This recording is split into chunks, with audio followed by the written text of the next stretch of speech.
we had designers and ink and painters, and we sent it out for the photography and so on. But we did our own commercials, our own animated commercials. You work with John Hubley? I work with John Hubley, and and the most successful work that I did was with Gene Deitch.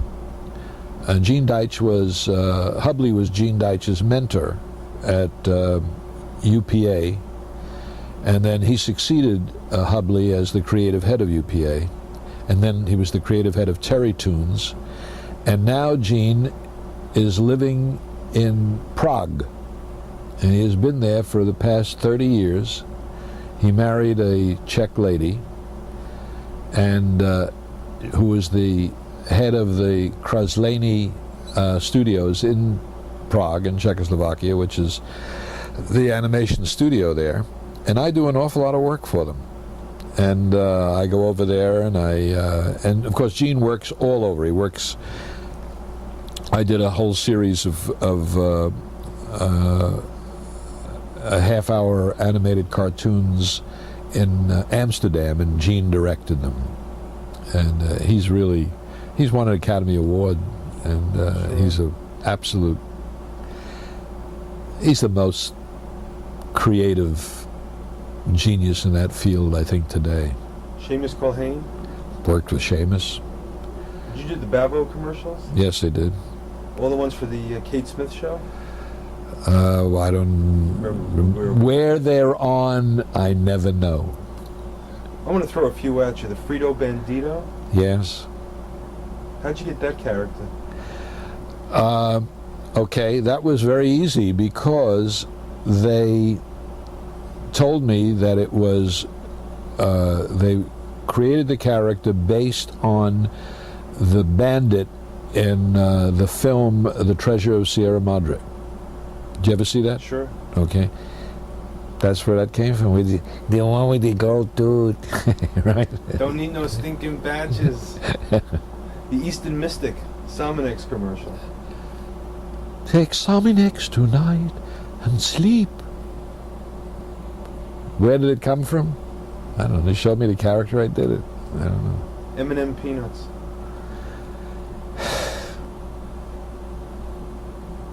God,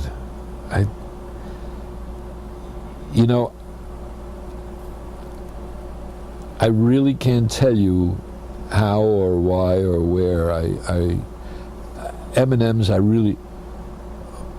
One was a chocolate covered. One, I think, was a southern kind of a voice. I can't. That's a long time ago. Hard for me to remember. Of course, you were the voice of the Good Humor Man. Yeah. Yeah. Drano. Yeah, well, that's more current. That's the voice of God. Would Drano let you hurt your pipes? You know. That. And when was the Bro Cream commercial? Brill Cream. That's a very funny story. They called me in to the agency because they had a lot of footage that they shot, and they didn't know what they wanted to do with it. Okay?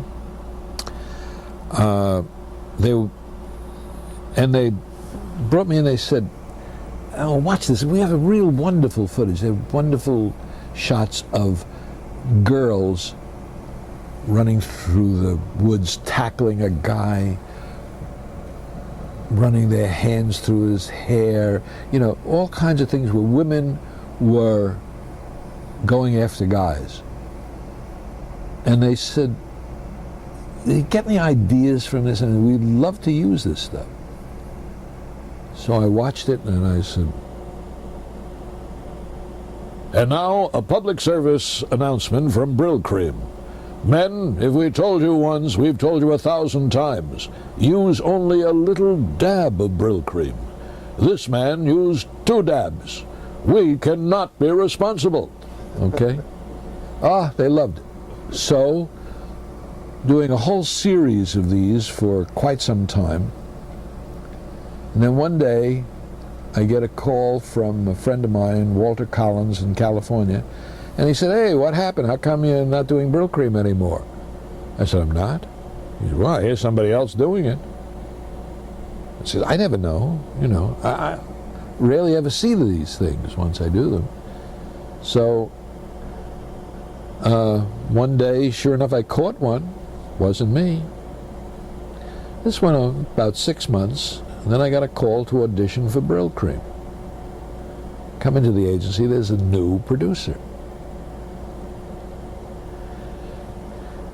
He says, now I'll tell you what we don't want. And he's going through this thing, you know, and so on and so forth.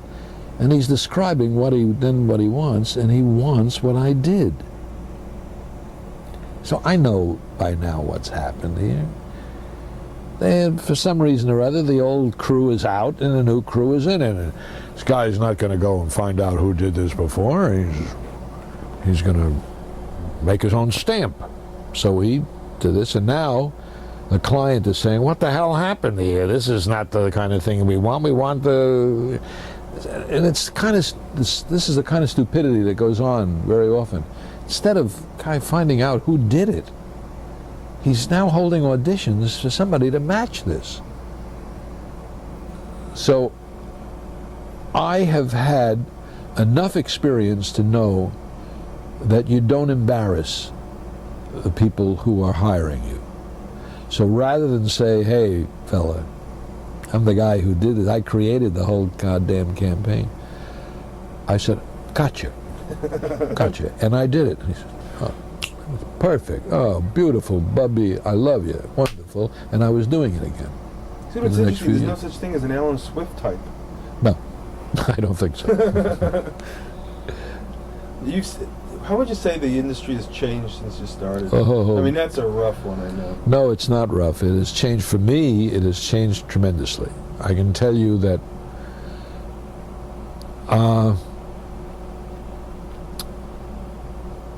many of the advertising agencies, I would say most of the advertising agencies, have done away with their own casting departments. They now go to casting services on a freelance basis. And that's terrible, for me at any rate. I think it's terrible in terms of the industry, because apparently these casting services must be paid by the number of people they bring in, because they bring in everybody. So many people who, you know, I mean, if you hand me a commercial today, a voiceover, I could look at it and forget myself. I could tell you, this actor should do this, that actor should do that, this actress should play this part, and so on and so forth. And I could cast it just like that. But okay, you want to hold auditions? Take 5 of each, of the people who are really good, if you know what you're doing. I had an experience just the other day. I was livid. I came to this casting service, it's called, and this woman, they had a script with 3 different short commercials. And she said, I want you to read the last commercial only because that's an older person. And I just blew my stack. I rarely do that. And I said, do you know who I am? And she looked at me. I said, you are a casting person? You have a casting service here under your name? Don't you have to do any homework? Don't you have to know anything about this industry? My name is Alan Swift. Remember it. Ask somebody in the business who knows the business who he is. I said, I can do any age voice. She says, they want a 30-year-old person. You're not a 30. I said, it's a voice. She says, well, you got to sound 30. I can hear your voice. You don't sound 30. I said, no, you can't hear my voice. I said, I can be 3 years old and I can be 90 years old. What can I tell you? You asked me how the industry has changed. It has changed. That's the biggest change. Yeah. I used to work mainly with one-on-one, when I would go into an advertising agency, the producer would be there. Very often the copywriter was there. And I would have input also into what was. Today, I don't even know whether most of my auditions are even being heard, because you take, for example, they're putting on 75 people on a tape, and they send that tape over to the producer. Is he going to listen to 75? He doesn't have the time. So he's going to listen for a few minutes until he hears something that can work, and say, oh, okay, but that's all right, fine. That's not, call that person, and he'll walk out. I could be down the list, I don't know.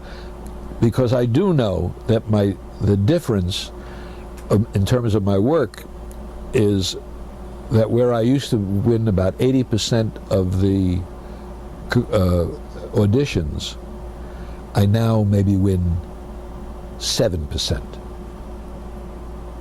It's a big difference. So that's how it's changed. Yeah.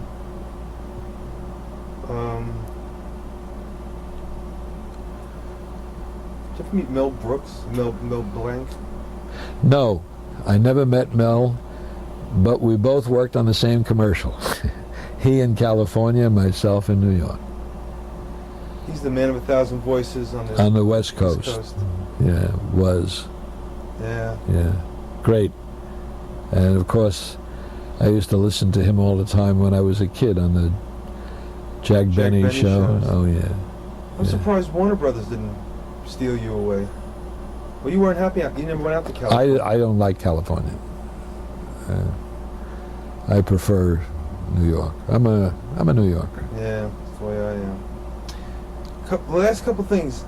Any memorable things about Diver Dan? I mean, we wanted to talk about everything else except Diver Dan. The only thing memorable that I can tell you about Diver Dan is that one day I was in Nassau snorkeling, and I was swimming along, and there was a fish swimming alongside of me. And I looked at that fish and I said, what kind of fish? That fish looks familiar. And I said, oh my God, that's a barracuda. It's Baron Barracuda. And I started going the other way. As I remembered what the puppet looked like, and it was shaped just like it. That's about the most memorable thing I could think of about Diver Dan. How come they gave you the voice of the diver as well, and they had a guy already in the Diver Dan suit? Oh, but he was in the suit. Yeah. Who knows whether he could act? I don't know. Yeah. Wait, didn't I meet the guy? I met him. Frank Frieda. Who? Frank Frieda. I met him. He one day, it was at an audition, and he said, when he heard my name, and he said, Alan Swift, he said, I was Diver Dan. I said, you would know? No, I was Diver Dan. He said, no, you were the voice, but I was in the suit. Yeah, I met him at an audition. Well, Diver Dan brings a lot of memorable, a lot of good thoughts for me. And it's amazing, you could, I'm in my 40s now, I'll hear a certain voice from the past. Yeah. Which is one of your many voices, and it just brings back such memories of being a kid, watching television, and those simpler days. Yeah. Well, I think I've got enough to edit here on you. I'm sure you do. I really enjoyed this. Alka-Seltzer, what did you do with Alka-Seltzer? There were a couple of campaigns for Alka-Seltzer. Do you remember?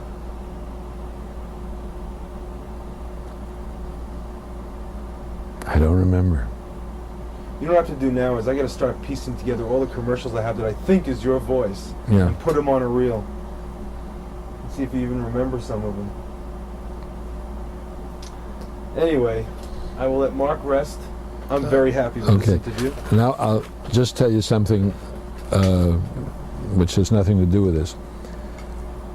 I've had a reel that I've used for years. Must run maybe 40 minutes. And it's a pretty good sampling of commercials that I've done. I called it, as you might see in that brochure, Uninterrupted Commercials. Look, turn to the last page. free, nothing to buy. Am I on the wrong page? That's it. Sanka Coffee. Oh, those were the beginnings. Those are things that I just did in '65. In when 56, 55, 55. I've since done, God knows. Do you remember which? Oh, you, But that, I originally put it out as a record, and then years later as a tape. It became a collector's item. People were, and it has always served me very, very well. Just recently, I'm signed with Don Buchwald, an agent, and they listened to the tape. They said, "Oh, you have to cut this down." I said, "Why?" You know, and they said, "How long do you want it?" And they said, "About 3 minutes." I said, 3 minutes? And they said, well, "Yeah, nobody. The young people today don't have the. They don't have the." capacity To sit and listen to anything for any length of time. I said, "But what can I show of my work in 3 minutes?" I said, I'm more than just the sound of a voice. You want to see a comedy timing, you want to see that. At any rate, that's the way the business also has changed. Yeah, but I'll tell you one thing. Do you still have the record? I take it. Well, I have the tape. Yeah, because I like to listen to the tape and get the commercials. So I think we got enough here to do a documentary. It looks like. I want to have fun cutting all this up. Do you have a lot of any pictures, photographs that you took back in the 40s or 50s, doing voiceovers or some of the TV shows that I could use? Just, because these I can copy too, video-wise. Yeah. But, well, which one's this? We'll do a second. Oh, you won an award for children's album. Yeah, so... Favorite C. What was the award? I tell you, when you do a kid show, you get so many phony awards. I mean, I threw out enough awards. At one point, I used to laugh and say, I should take one room and I should paper all the walls with my awards and say, "The world's most honored man," I mean, because it's ridiculous. They give you awards that you don't deserve. It's all bullshit. Yeah. But today you're overpowering when someone meets you in the business, especially these young people who don't know anything anymore. They figure somebody has one voice. That's it. They don't know how to handle you. That's it. They're not smart enough. They didn't know it in radio either. They did not know it in radio, and I had, when I came back after the war, the American Theater Wing had a course for returning veterans actors to get them back into the business. This was in radio, to meet the different radio directors. So each week a different radio director would come and direct the class in a radio show, dramatic radio show. And that way we got to meet them. I was always getting the best roles, and yet I wasn't getting work. So my friend John Randolph, you know who John Randolph is? He's a wonderful actor who won a Tony 2 years ago for Broadway Bound. You've seen him in many films and so on. Well, John was in the class, and he said to me, he said, I can't understand. You should be working like crazy. He says, "Let me see your registry card." We all had like a postcard with our picture in one corner, and it would say, this was for radio, it would say things like voice range. People would have maybe 20 to 30, 20 to 40, or 50 to 60, depending upon the so on, and the characters that they play, so on. So he looked at my card and he said, "Jesus, no wonder you don't get any parts. He says, they think you're crazy." He says, "You got voice range, cradle to the grave." He says, "You got character parts, you got dialect accents, all dialect accents." He said, they don't know how to treat you. He said, if you know this business, you'll find that they all typecast. They call this actor for this actor, and that's the way they do it. Once he told me that, I had many cards made up. Depending upon what show I was going for, that's all I could do was gangsters, narrators, comic stooges. That's long chatting. Yeah. Yeah. And that's what I did. All right, how do I get this off? I'll disconnect you.